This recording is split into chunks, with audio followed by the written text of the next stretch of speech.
morning, Kathryn. ladies. How's it going today? Good. Great. Good. I'm glad to hear. Thank you for getting up very early. I do appreciate that. No worries. We've got coffee. We love talking about this. I'm talking to you from Toronto, so I think you've both been here before, no? Yes. Not Yes, this I know year, that. but I mean, not for the festival this year, but in the past I've been there. Me too. I love that. Too. Yes, absolutely. And we love having you here. Congratulations on this fantastic movie. I loved it. I laughed. I cried. Everything, all the emotions in this film. And Tamara, let's start with you because although it is a very serious subject, you do infuse some humor in there, which I do appreciate. Thank you very much. But what was the inspiring thing that made you write this amazing script? Well, I had my own experience with fertility stuff. Although at the time I don't think I was plotting a screenplay. I was just enduring the trials and tribulations of that experience. And so my husband and I had, we were in a situation where we were trying to adopt. We were trying to do IVF.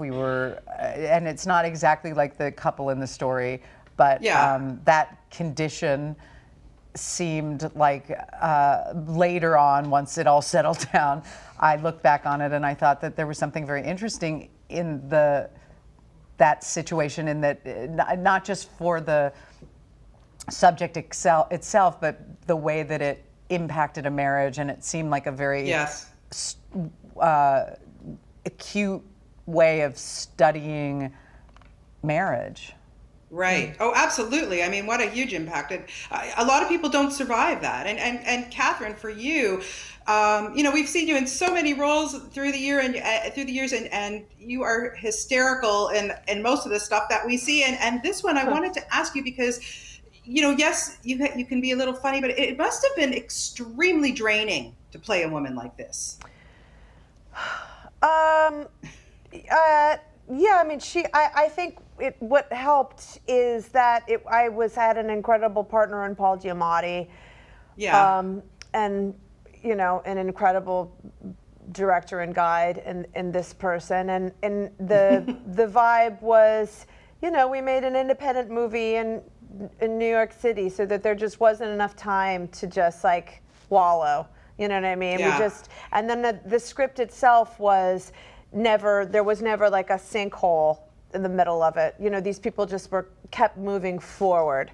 Right. And that was kind of like the beauty of it also for me too, was that there was never any time to, like, it was just, they kept moving, they kept trying to move forward to the next step. There was always something, like a little bit of like a glimmer of optimism or hope right ahead.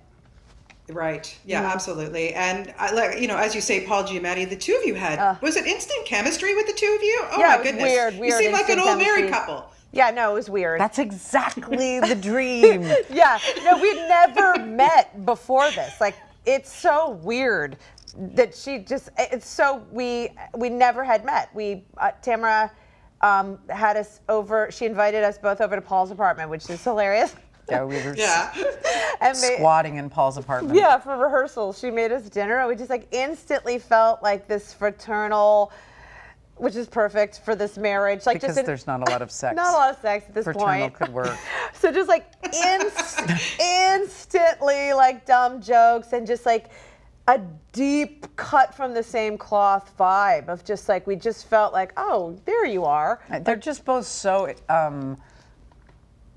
adventurous and alive to experimenting with whatever the demands of the scene are. It was a great privilege to watch them work. Yeah. And also, I mean, the rest of the cast, I mean, having Molly, Shannon, everybody in this is so good. And Molly. Just amazing. Kayli, like, John. the goddess of comedy. Cast. Seriously. Yeah. Guys, I have to say, I felt a little bit guilty watching this because I really felt like that I was eavesdropping into this couple's life. But at the end of the day, I think it's going to make a difference for people who are going through this. Tamara, is that kind of your goal there? Yeah, I don't have like a direct goal in when I write in a prescribed, this is the effect that I want. But of course, I mean, in a general sense, you want to make connections with people. You want people to feel a kinship, humanity, empathy, and in the process of doing public screenings and Q&As and stuff, we've had really beautiful exchanges with people that have sort of poured their stories out to us. That's been kind of beautiful. And like men, a lot of men saying, my wife and I have gone through this. It's sort of like it created a little forum for people to talk about something that's usually private. I mean, that's the title. And but it's in, you know, that's been kind of a beautiful thing. But I don't think that you have to have gone through the experience in order to respond to the movie, because ultimately the movie's about, you know,